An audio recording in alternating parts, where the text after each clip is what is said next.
হযরতে আলী শেরে খোদা। তো তিনার কি জন্ম কোথায় আপনারা বলতে পারবেন? জি, তিনার জন্ম হচ্ছে কাবা শরীফের ভিতরে। তিনার আব্বা জানের নাম কি? হযরতে আবু তালেব। তিনার আম্মি জানের নাম হচ্ছে হযরতে ফাতেমা বিনতে আসাদ। জোরে বলুন সুবহানাল্লাহ। তো হযরতে আলীর জন্ম কোথায় বললাম? কাবা শরীফের ভিতরে। তো হযরতে আলীর যখন দুনিয়ার মধ্যে হযরতে আলী ভূমিষ্ঠ হয়নি, দুনিয়ার মধ্যে তিনি পয়দাইশি হয়নি, তিনি যখন তিনার মায়ের গর্ভের মধ্যে রয়েছে, হযরতে ফাতেমা বিনতে আসাদের পেটের মধ্যে রয়েছে। তো হযরতে ফাতেমা বিনতে আসাদ তার মনে একটা বাসনা ছিল, তার মনে একটা আশা ছিল, যখন আমার পেটে যখন সন্তান আসবে আমি হজের মধ্যে যাব, যখন আমার পেটে যখন সন্তান আসবে আমি হজের মধ্যে যাব। হযরতে আলী তিনার পেটের মধ্যে রয়েছে। তো হযরতে ফাতেমা বিনতে আসাদ মক্কা শরীফ চলে গেলেন হজ করার জন্য। মক্কা শরীফে যাওয়ার পরে পরে হজের যে আরকানগুলো রয়েছে, হজের যে নিয়ম কারণগুলো রয়েছে ওগুলো সে পালন করে নিলেন। পালন করার পরে পরে ওই কাবার চারিদিকে হযরতে ফাতেমা বিনতে আসাদ ওই কাবার চারিদিকে ঘুরতে আছেন, ওই কাবার চারিদিকে চক্কর লাগাতে আছেন, ওই কাবার চারিদিকে ঘুরতে আছেন। সেই সময় হযরতে ফাতেমা বিনতে আসাদের পেটের মধ্যে যন্ত্রণা শুরু হলো, পেটের মধ্যে বেদনা শুরু হলো, পেটের মধ্যে যন্ত্রণা শুরু হলো। হযরতে ফাতেমা বিনতে আসাদ আল্লাহু রাব্বুল আলামিনের দরবারে ফরিয়াদ করতে আছেন, আল্লাহু রাব্বুল আলামিনের দরবারে আর্তনা করতে আছেন, ওগো আল্লাহু রাব্বুল আলামিন, আজকে আমি কার দুয়ারে গিয়ে দাঁড়াবো? আজকে আমি কার দরবারে দিয়ে দাঁড়াবো? আজকে আমি কার দুয়ারে গিয়ে দাঁড়াবো? ওগো আল্লাহু রাব্বুল আলামিন, আপনি আমার ইজ্জতটাকে বাঁচিয়ে নেন। আপনি হলেন ওয়াতু ইজ্জু মান তাসা ওয়াতু জিল্লু মান তাসা বিয়াদিল খায়র ওয়া হুয়া আলা কুল্লি শাইইন কাদির। ওগো আল্লাহু রাব্বুল আলামিন, আপনি যাকে চান তাকেই আমির করেন, আপনি যাকে চান তাকেই ফকির করেন, আপনি যাকে চান তাকেই মিসকিন করেন। ওগো আল্লাহু রাব্বুল আলামিন, আজকে আপনি আমার ইজ্জতটাকে বাঁচিয়ে নেন, আজকে আপনি আমার সম্মানটাকে বাঁচিয়ে নেন। এইভাবে হযরতে ফাতেমা বিনতে আসাদ আল্লাহু রাব্বুল আলামিনের দরবারে ফরিয়াদ করতে আছেন, আল্লাহু রাব্বুল আলামিনের দরবারে আর্তনা করতে আছেন। আল্লাহু রাব্বুল আলামিন সঙ্গে সঙ্গে হযরতে ফাতেমা বিনতে আসাদের দোয়াটাকে কবুল করে নিল। আর কবুল করে নেওয়ার পরে পরে ওই কাবার দেওয়াল যেন ফেটে গেল।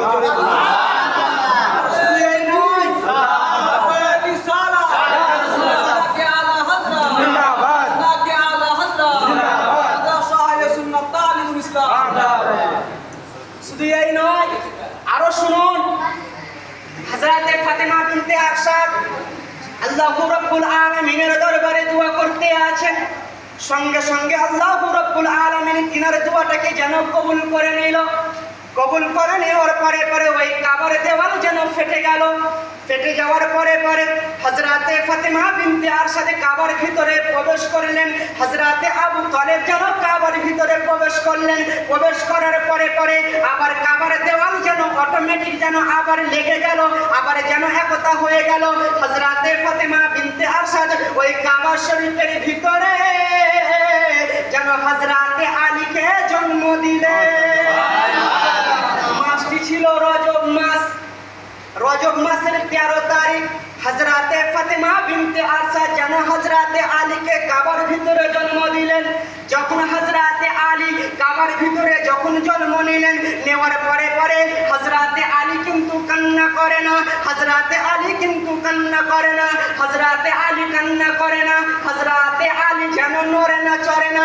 হযরতে ফাতেমা বিনতে আসাদ যেন তার মনের মধ্যে চিন্তা এলো, তার মনের মধ্যে ভাবনা এলো। আল্লাহু রাব্বুল আলামিনের দরবারে আবার ফরিয়াদ করতে আছেন, ওগো আল্লাহু রাব্বুল আলামিন, আপনি আমাকে এত সুন্দর সন্তান দিয়েছেন, আপনি আমাকে এত সুন্দর সন্তান দিয়েছেন, কিন্তু আমার সন্তান কান্না করে না, আমার সন্তান চোখ খোলে না। ওগো আল্লাহু রাব্বুল আলামিন, এই জন্য আমার মনটা বড়ই খারাপ, এই জন্য আমার মনটা খারাপ। হযরতে ফাতেমা বিনতে আসাদ যেন আল্লাহু রাব্বুল আলামিনের দরবারে গিরগিরাতে আছেন, আল্লাহু রাব্বুল আলামিনের দরবারে ফরিয়াদ করতে আছেন। আল্লাহু রাব্বুল আলামিন যেন জিবরাইলকে বলতে আছেন, ওগো জিবরাইল, যাও যাও হাবিবুল্লাহর কাছে চলে যাও, যাও যাও তুমি তুমি জগৎগুরুর কাছে চলে যাও, সে যেন গারে হীরার মধ্যে রয়েছে, সে যেন গারে হীরার মধ্যে ইবাদত করতে রয়েছে। তাকে তুমি খবরটা দিয়ে দাও যে তার চাচি জানের সন্তান হয়েছে কাবা শরীফের ভিতরে, তার চাচি জানের সন্তান হয়েছে কাবা শরীফের ভিতরে। তো আল্লাহ রাব্বুল আলামিনের অর্ডার পেয়ে জিবরাইল আমার নবী মুস্তাফার কাছে চলে এলেন। নবী মুস্তাফার কাছে আসার পরে নবী মুস্তাফাকে বলতে আছেন, ইয়া রাসূলুল্লাহ, ইয়া হাবিবাল্লাহ গো। আমার নবী বলতে আছেন, জিবরাইল বলো কি হয়েছে?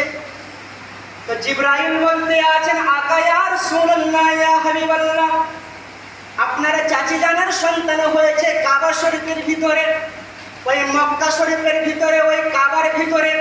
কিন্তু কাবার তালা অনেকেই খোলার চেষ্টা করে, কিন্তু কেউ কাবার তালা খুলতে পারে না। আবু জাহেল কাবার তালা খোলার চেষ্টা করে, কিন্তু কেউ কাবার তালা খুলতে পারে না। আমার নবীকে যেন জিবরাইল খবর দিয়ে দিলেন। জিবরাইল খবর দেওয়ার পরে আমার নবী যেন কাবার কাছে চলে এলেন।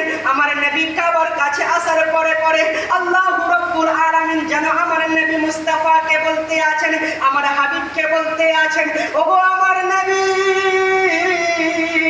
আমি তোমাকে কুদরতি চোখ দিয়েছি, আমি তোমাকে কুদরতি হাত দিয়েছি, আমি তোমাকে কুদরতি জবান দিয়েছি, আমি তোমাকে কুদরতি চোখ দিয়েছি। ওই কুদরতি চোখ দিয়ে তুমি ওই কাবার তালার দিকে তাকাও, আমি আল্লাহু রাব্বুল আলামিন ওই কাবার তালা খুলে দিব।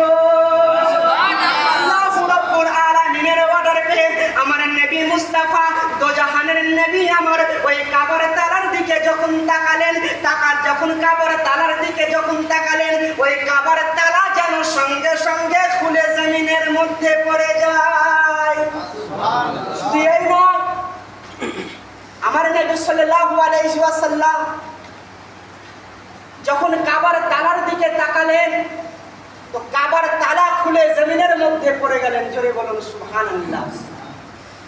তো কাবার তালা জমিনের মধ্যে পড়ে যাওয়ার পরে দরওয়াজা যখন খুললেন, আমার নবী কাবার ভিতরে প্রবেশ করলেন। জোরে বলুন সুবহানাল্লাহ।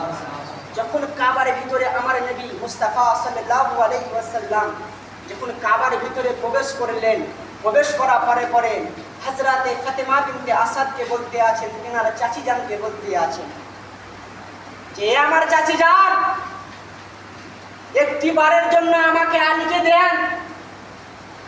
তো হযরতে ফাতেমা বিনতে আসাদ আমার নবী মুস্তাফাকে বলতে আছেন, আকা ইয়া রাসূলুল্লাহ, ইয়া হাবিবাল্লাহ গো, আমার এত সুন্দর সন্তান হয়েছে, কিন্তু আমার সন্তান কান্না করে না, আমার সন্তান কান্না করে না।